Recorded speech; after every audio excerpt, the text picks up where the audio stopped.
ইতিমধ্যে সিদ্ধান্ত নিয়েছে ব্লক স্তরে আমাদের স্পোর্টস ডিপার্টমেন্ট থেকে ব্লক স্তর এবং মহকুমা স্তরে এবং আমাদের জেলা স্তরে আমাদের বিভিন্ন খেলাধুলার কম্পিটিশন শুরু হবে।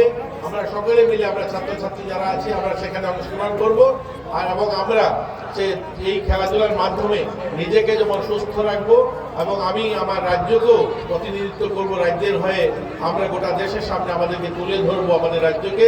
এই আশা প্রত্যাশা নিয়ে সবাইকে আবারও নতুন বছরের শুভেচ্ছা জানিয়ে আমি আমার যারা প্লেয়াররা রয়েছে তারা যেমন ভালো, তাদের প্রতিভা তাদের যে গুণগত মান সেটা অনেক উৎকৃষ্টর দিকে এগোচ্ছে, তেমনি পরিকাঠামোগতভাবেও আমাদের রাজ্য সরকার কোনো অংশে পিছিয়ে নেই। উত্তর পূর্বাঞ্চলের মধ্যে আজকের দিনে আমরা বলতে পারি আমাদের কাছে দুটো সিনথেটিক অ্যাথলেটিক গ্রাউন্ড রয়েছে, যেটা আমাদের উত্তর পূর্বাঞ্চলে আর কোনো রাজ্যের কাছে দুটো গ্রাউন্ড নেই। অলমোস্ট একটা গ্রাউন্ড আমরা ইনগুরেশন করেছি, আরেকটা গ্রাউন্ড খুব শীঘ্রই উদ্বোধন হবে। আমাদের কাছে সিনথেটিক হকি ট্র্যাক রয়েছে, আমাদের কাছে আমরা যে ফুটবল মাঠটা আজকে খেলবো এই ধরনের যেমন 7টা মাঠ রয়েছে, এছাড়াও আমরা ন্যাচারাল ঘাসের অনেকগুলো মাঠ হাতে নিয়েছি। আপনারা জানেন আপনাদের এই দক্ষিণ জেলাতে আমরা শান্তির বাজারে প্রায় 10 কোটি টাকার একটা ন্যাচারাল ঘাসের স্টেডিয়াম আমরা হাতে নিয়েছি, যার কাজ শুরু হয়েছে। আমরা জোলাইবাড়িতে একটা মিনি স্টেডিয়ামের কাজ হাতে নিয়েছি। আমরা দক্ষিণ জেলায় 3টা মাঠ ছাড়াও গোটা রাজ্যে অনেকগুলো মাঠের কাজ আমরা ইতিমধ্যে হাতে নিয়েছি। আমরা মাঠ উন্নয়ন করছি। আমরা এই মাঠের পাশাপাশি অন্যান্য আমাদের পরিকাঠামোগত আমাদের কোচ নিয়োগ, পিআই নিয়োগ, তা নিয়েও সরকার কাজ করছে। খুব শীঘ্রই আমরা বিভিন্ন মাঠে বিভিন্ন কোচকে আমরা নিয়োগ করব।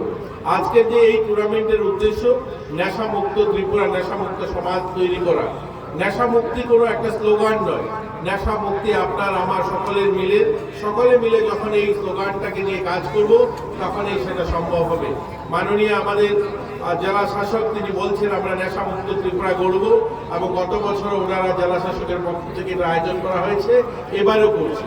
কিন্তু এই মাঠে যারা আমরা অভিভাবকরা আছি, যারা ক্লাব সদস্যরা আছি, যারা ছাত্রছাত্রী আছে, যারা প্লেয়াররা আছে, আমরা সকলে মিলে যখন আমরা প্রতিজ্ঞা করব, সংকল্প নেব যে আমরা কেউ নেশা করব না, তখন এই নেশামুক্ত ভারত বা নেশামুক্ত ত্রিপুরার যে স্লোগান সেটা সার্থকতা হবে। আমি আপনাদের কাছে আহ্বান করব, আসুন আমরা সকলে মিলে নেশামুক্ত ত্রিপুরা নির্মাণ করি। জাগ্রত আপনারা জানেন, এক্ষুনি আমরা যেটাকে এখানে আপনাদের সামনে তুলে ধরলাম, আমাদের এই জাগ্রত এই যে অভিযান, এটাও একটা বড় আমাদের লক্ষ্য। আমাদের 2047 সালে বিকশিত ভারত নির্মাণ হবে। সেই ভারতের যারা সৈনিক, সেই নির্মাণের যারা যোদ্ধারা এই মাঠে উপস্থিত। মাননীয় প্রধানমন্ত্রী বলেন যুব ভারত ইয়ং ইন্ডিয়া। এই ইয়ং ইন্ডিয়ার সংকল্প যখন আমরা দেখি তখন কিন্তু আজকের মাঠে যারা 18, 19, 20 বছরের ছেলেমেয়েরা আছে তাদেরকে দিয়ে আমরা স্বপ্ন দেখি 2047 বিকশিত ভারত। এবারের যুব উৎসব হবে 2024 সালের 25 সালে 2025-এর এই 12 জানুয়ারি বিবেকানন্দ জয়ন্তীতে যুব উৎসব হবে। এটা দ্বিতীয়বারের মতো এখানে এই লিগ শুরু হচ্ছে। গত বছর এই মঞ্চে মাননীয় মুখ্যমন্ত্রীর হাত ধরে এটা শুরু হয়েছিল, আমি নিজে উপস্থিত ছিলাম।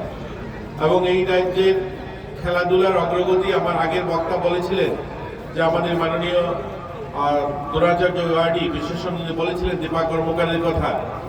আমি নিজে তার সাক্ষী। আমাদেরকে একটা সময় বহিরাজ্যে যখন আমরা যেতাম আমাদেরকে মানুষ জিজ্ঞাসা করতো দিল্লি বা মুম্বাই, ব্যাঙ্গালোর শহরে, আচ্ছা আপ কাহা সে আতে হো? তো আমরা যদি বলতাম যে আগরতলা বা বিলোনিয়া, अच्छा वो कहाँ पे है, आसाम में है क्या? बोल रही नहीं, ये त्रिपुरा की राजधानी अगरतला है, या त्रिपुरा के एक सिटी है बिलोनिया। अच्छा ये किधर से जाता है? वेस्ट बंगाल के अंदर है। तो किंतु परंतु দিয়ে বোঝাতে হতো। কিন্তু দীপা কর্মকার যখন অলিম্পিকে পার্টিসিপেট করলো তারপর থেকে লোক জিজ্ঞাসা করে, আচ্ছা आप कहाँ दीपा कर्मकार जो सिटी से आता है वो आपके घर है? তো আমাদের যুব যারা, আমাদের খেলোয়াড় যারা, তারা আমাদের অনেকেই আমাদের রাজ্যের পরিচিতি, আমাদের গর্ব বাড়িয়েছে, আমাদের পরিচিতি বাড়িয়েছে।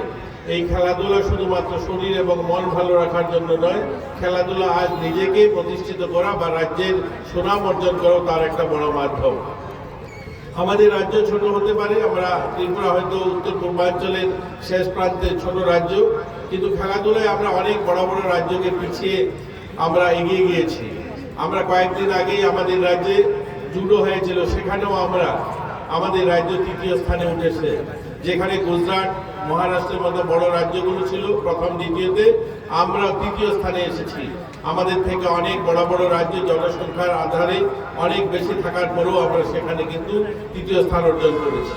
আমরা যোগাতে আমাদের ছেলেমেয়েরা ভালো করছে গোটা দেশে, ফুটবলেও আমরা পিছিয়ে নেই।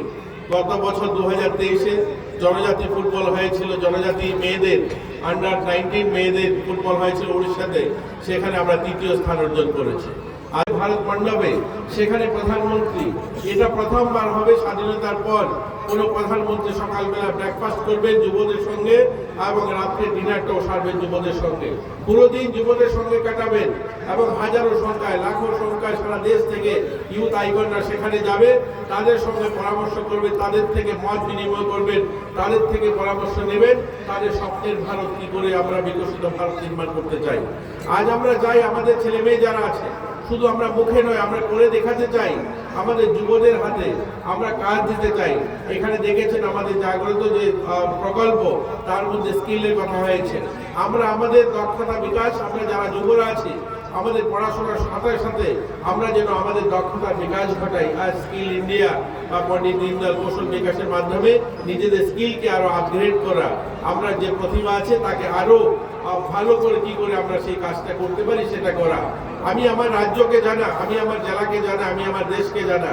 আজ আমাদের রাজ্যে আমরা দক্ষিণ জেলাতে আছি, এই দক্ষিণ জেলায় এত সমৃদ্ধ জেলা, যে জেলাতে আমাদের রাজ্যে প্রায় 1 লক্ষ মেট্রিক টন রাবার রয়ে, যার সিংহভাগ এই দক্ষিণ জেলাতে হয়। আমরা যুব যারা আছে আমাদের স্কিল যদি বাড়াই, আমরা যদি সেই ধরুন রাবারটাকে আপগ্রেড করতে পারি, তার যদি ভ্যালু এডিশন করতে পারি, অনেক মানুষ এখানে স্বাবলম্বী হতে পারে। এই ধরনের আমাদের রাজ্যে যে সমস্ত সম্ভাবনাময় দিকগুলো আছে আমাদের রাজ্যে, দেখুন একদিকে যেমন উত্তরে আমরা শৈবতীর্থ অনুকুটি রয়েছে, আরেকদিকে আমাদের মধ্য ত্রিপুরায় যেখানে আমাদের গোমতীতে মা ত্রিপুরেশ্বরী রয়েছেন, আরেকদিকে দক্ষিণে পিলাক রয়েছে। আমাদের রাজ্যে যদি আমরা এই ট্যুরিজমটাকে দেখি, একদিকে উত্তর অনুকুটি শৈবতীর্থ, আরেকদিকে মা ত্রিপুরেশ্বরী, আরেকদিকে পিলাকের মতো সুন্দর স্থল রয়েছে। এগুলোকে যদি আমরা জানি, এগুলোকে যদি কাজে লাগাতে পারি, তাহলে আমাদের রাজ্যে অন্য রাজ্য থেকে মানুষ আসতে পারে, ট্যুরিজমের উপরে কাজ হতে পারে।